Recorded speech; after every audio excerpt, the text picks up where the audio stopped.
अस्सलाम वालेकुम दोस्तों, उम्मीद है आप सब खैरियत से होंगे। आज की वीडियो में हम एक ऐसी कहानी को डिस्कस करेंगे जो कि हिम्मत नहीं हारने की और अपने इर्द गिर्द के हर इंसान की मुखालफत के बावजूद अपनी मंजिल तक पहुंचने की एक बेहतरीन मिसाल है। जी हाँ, ये कहानी एक ऐसे बच्चे की है जो गोल्फ खेल में बचपन से दिलचस्पी रखता था। उसका ताल्लुक अमेरिका के एक गरीब घराने से था। उसके वालिद एक मजदूर थे और वो बच्चा जिसका नाम फ्रांसिस था, वो स्कूल जाने के साथ साथ गोल्फ के खिलाड़ियों का कैडी भी था। दोस्तों, क्योंकि गोल्फ के खिलाड़ियों के पास बहुत सी मुख्तलिफ तरह की गोल्फ स्टिक्स होती हैं, तो उनके साथ उनका हेल्पर कैडी उन स्टिक्स का बैग उठाता है और खिलाड़ी की मदद करता है। फ्रांसिस वहां से जो कुछ कमाता अपने घर वालों को दे देता। फ्रांसिस की कहानी पर एक मूवी भी बन चुकी है जिसका नाम है the greatest game ever played, यानी सबसे बेहतरीन खेला गया मैच। मूवी के शुरू में जर्सी के आइलैंड पे एक झोंपड़ी दिखाई गई। इस झोंपड़ी में रहने वाले सब लोग अभी सो रहे थे। अचानक उनमें से एक बच्चे की आंख खुली। उसने खिड़की से बाहर देखा तो उसे कुछ लोग नजर आए। वो बाहर गया और उसने उनसे पूछा कि तुम यहाँ क्या कर रहे हो। उन्होंने कहा कि अब यहाँ पे एक गोल्फ कोर्स बनेगा। उस बच्चे ने पूछा कि गोल्फ क्या होता है। उन्होंने कहा कि गोल्फ एक जेंटलमैन का गेम है, ये तुम जैसे गरीबों के लिए नहीं है। फिर उस फैमिली को उस आइलैंड से गोल्फ कोर्स बनने की वजह से जाना पड़ा। अब कुछ सालों के बाद एक नई कहानी शुरू होती है। एक बच्चा गोल्फ के खिलाड़ी के साथ उसका कैडी था। उस बच्चे का नाम फ्रांसिस था। वहां उसे एक गोल्फ बॉल मिली जिस पर वार्डन लिखा था। उसने वो बॉल उठा ली और ऐसी दुकान पे गया जहां गोल्फ स्टिक्स बनती थीं। वहां एक बहुत मशहूर 3 साल से ब्रिटिश ओपन के चैंपियन हैरी वार्डन की तस्वीर लगी थी। फ्रांसिस के पास जो बॉल थी उस पे भी वार्डन ही लिखा था। अब दोस्तों, मैं आपको बताऊं कि ये वही बच्चा था, हैरी वार्डन, जिसे उन लोगों ने कहा था कि गोल्फ तो गरीबों की गेम नहीं है, और आप देखें कि वो गोल्फ का चैंपियन था। वो फ्रांसिस का हीरो था। अब इस मूवी में 2 स्टोरीज चल रही हैं, एक फ्रांसिस उइमेट की और दूसरी हैरी वार्डन की। एक दिन जब फ्रांसिस उसी गोल्फ स्टिक्स वाली दुकान के बाहर बैठा था तो दुकान का जो मालिक था वो एक हमदर्द आदमी था। वो ये भांप क्या था कि इस बच्चे का गोल्फ से लगाव है, लेकिन ये गोल्फ स्टिक अफोर्ड नहीं कर सकता। तो उस आदमी ने फ्रांसिस को एक गोल्फ स्टिक तोहफे के तौर पर दे दी। चूंकि फ्रांसिस के पास बॉल तो पहले ही से थी और अब उसके पास स्टिक भी आ गई, तो फ्रांसिस ने गोल्फ की अपने तौर पर प्रैक्टिस शुरू कर दी। कुछ दिनों बाद नाश्ते के टेबल पे फ्रांसिस ने अपने वालिद से कहा कि हैरी वार्डन करीब एक जगह पे आया हुआ है, क्या आप मुझे वहाँ लेके जा सकते हैं। फ्रांसिस के वालिद भी यही समझते थे कि गोल्फ जेंटलमैन का गेम है, हम गरीब लोगों को ये गेम नहीं खेलनी चाहिए, और उन्होंने इनकार कर दिया। फ्रांसिस की वालदा भी वहाँ मौजूद थी। जब फ्रांसिस के वालिद काम के लिए गए तो उसकी वालदा उसे वहाँ ले गई जहाँ हैरी वार्डन आया हुआ था। वहाँ वो अपनी गोल्फ खेलने की टेक्निक्स बता रहा था और उस जगह बहुत बड़ा हजूम था। जब हैरी वार्डन ने वॉलंटियर के लिए एक बंदे का कहा तो फ्रांसिस सबसे पहले आगे बढ़ा। हैरी वार्डन ने उसे गोल्फ स्टिक पकड़ने का तरीका बताया तो फ्रांसिस ने ज़बरदस्त शॉट लगाई और वहाँ खड़े हर बंदे ने फ्रांसिस की खूब हौसला अफजाई की। फ्रांसिस के वालिद बहुत परेशान थे कि फ्रांसिस का रुझान गोल्फ की तरफ होता जा रहा है। अब लंदन का सीन दिखाया गया जहां हैरी वार्डन को ब्रिटिश के सबसे बड़े क्लब ने, जिसके हेड लॉर्ड नॉर्थक्लिफ और लॉर्ड बुलक थे, उन्होंने खुद बुलाकर उसे क्लब में ज्वाइन करने की दावत दी। तो हैरी वार्डन बहुत खुश हुआ। फिर हैरी को वो बातें भी याद आती जो उन लोगों ने कही थी कि गोल्फ तुम जैसे लोगों की गेम नहीं है, और फिर वो खुश भी होता कि आज मैं कहाँ हूँ। अब कुछ साल गुजर गए। फ्रांसिस गोल्फ की प्रैक्टिस करता रहा और उसने हाई स्कूल की चैंपियनशिप जीत ली। फ्रांसिस अब अच्छी भली गोल्फ खेल भी लेता था और अब फ्रांसिस मिस्टर हेस्टिंग्स का कैडी था। मिस्टर हेस्टिंग्स एक अच्छे इंसान थे। उन्होंने फ्रांसिस को खेलने का मौका दिया। वहाँ मिस्टर कैम्बल भी मौजूद थे। उन दोनों ने फ्रांसिस को खेलते देखा तो उन्होंने मशवरा दिया कि तुम नेशनल एमेच्योर चैंपियनशिप जो आ रही है अगले महीने, उसमें हिस्सा लो। फ्रांसिस बहुत खुश हुआ और उनसे पूछने लगा कि मुझे क्या करना पड़ेगा। उन्होंने कहा कि पहले तुम्हें क्वालिफायर जीतना होगा, लेकिन उससे पहले एग्जीक्यूटिव कमेटी की मंजूरी लाजमी है। मिस्टर हेस्टिंग्स उसको वहाँ ले गए और ये फैसला हुआ कि अगर तुम $50 जो कि एंट्रेंस फ़ी है वो दे दो तो तुम क्वालिफायर में खेल सकते हो। फ्रांसिस ने अपने वालिद से $50 मांगे।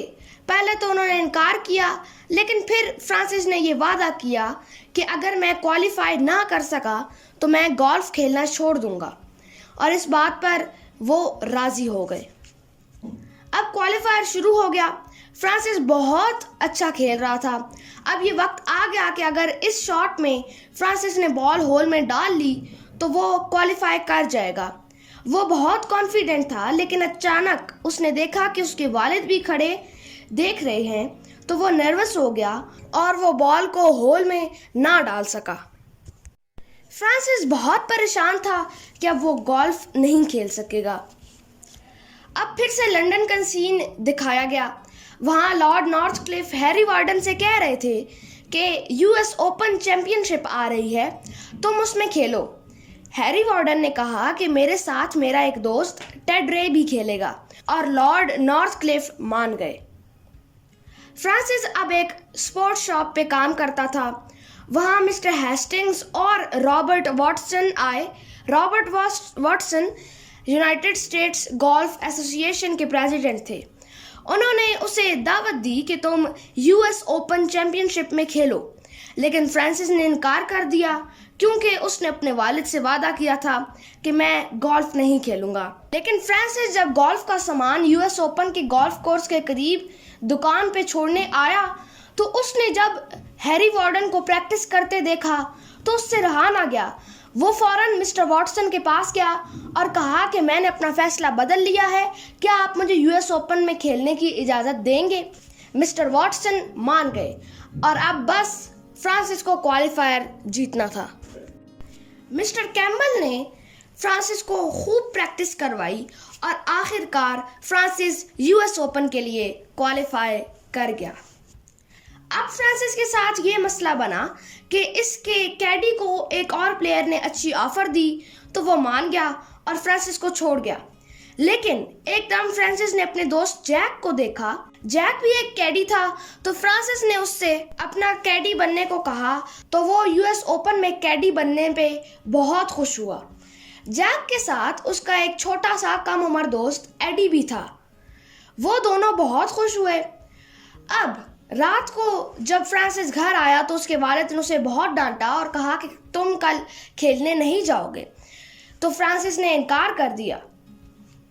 अगले दिन फ्रांसिस जब गया तो जैक वहां नहीं था। फ्रांसिस ने एडी से पूछा तो उसने बताया कि जैक किसी वजह से नहीं आ सका। एडी ने कहा कि मैं तुम्हारे लिए कैडी करता हूँ। पहले तो फ्रांसिस नहीं माना, लेकिन फिर एडी के इसरार पे फ्रांसिस ने उसकी बात मान ली। अब गेम शुरू हो गई। फ्रांसिस शुरू में तो इतना अच्छा नहीं खेल रहा था, लेकिन फिर उसने खूब मेहनत की और 4 में से पहले राउंड के आखिर में फ्रांसिस 5वीं पोजीशन पे था। डिफेंडिंग चैंपियन जॉन मैकडर्मट पहली पोजीशन पे थे। हैरी वार्डन और इंग्लैंड से एक और गोल्फ के चैंपियन मिस्टर विल्फ्रेड रीड दूसरी पोजीशन पे थे। मिस्टर विल्फ्रेड रीड लॉर्ड नॉर्थक्लिफ के एक और अच्छे खिलाड़ी थे।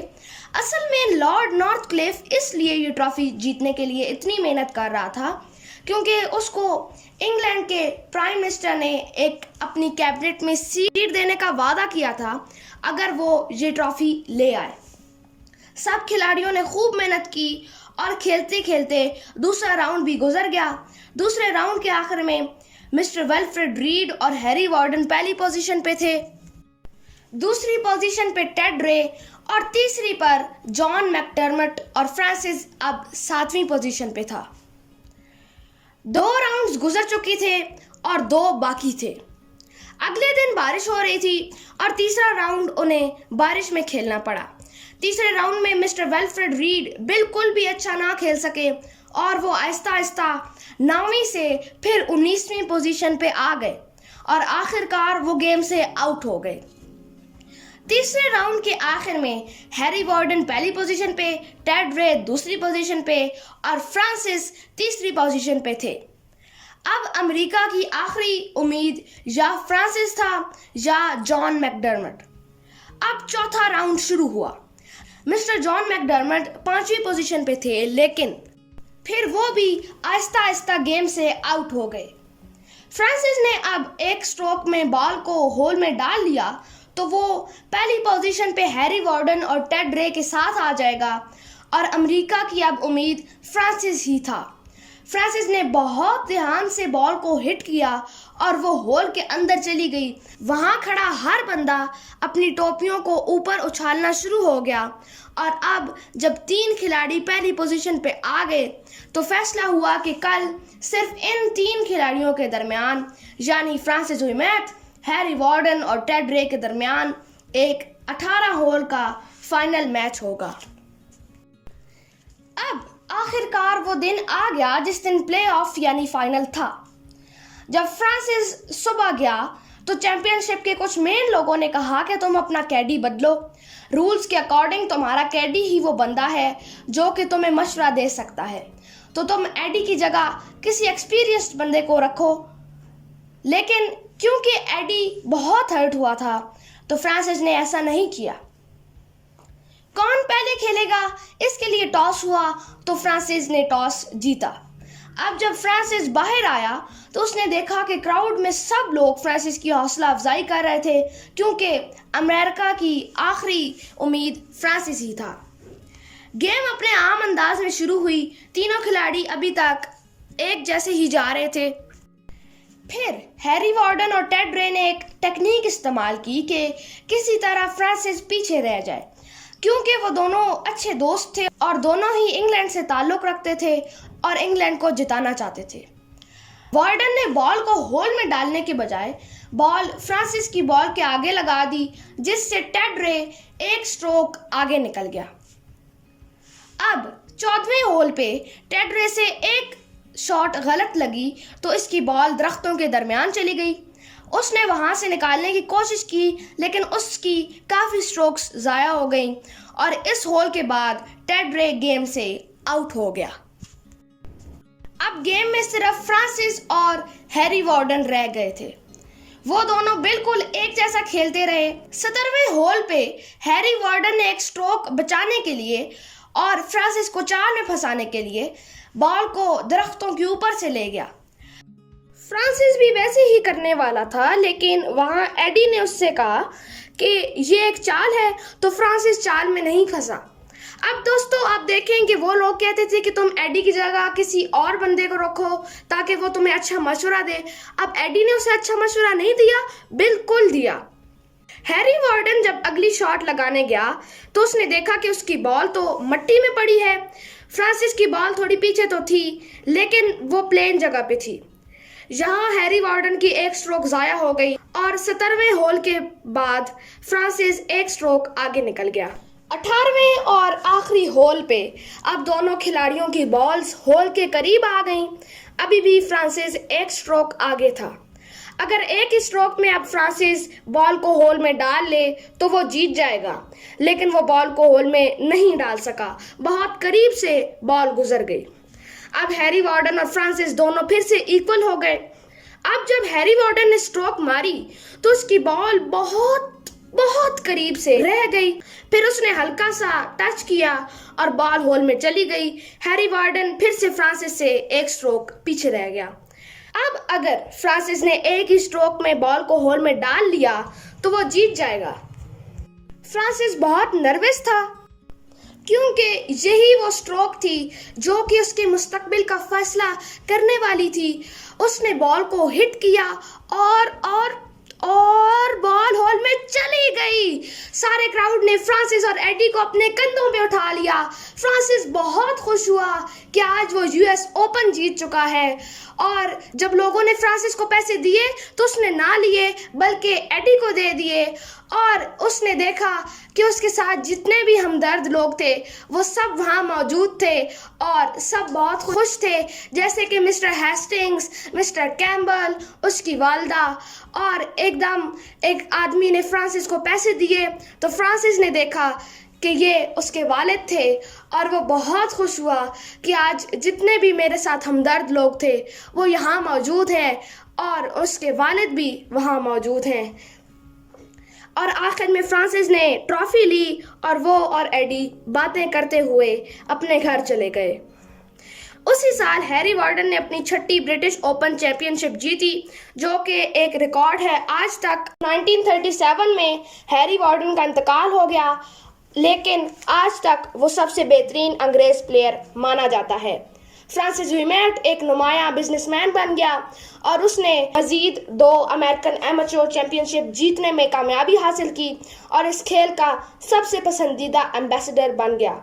एडी लॉरी एक करोड़पति बन गया और एडी और फ्रांसिस दोनों अपनी पूरी जिंदगी दोस्त रहे।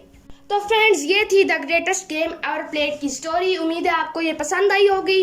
और मूवी के बारे में तो मैं यही कहूँगा कि मूवी देखने वाली है। आप ये मूवी देखें और मुझे बताएं कि आपका फेवरेट कैरेक्टर कौन है।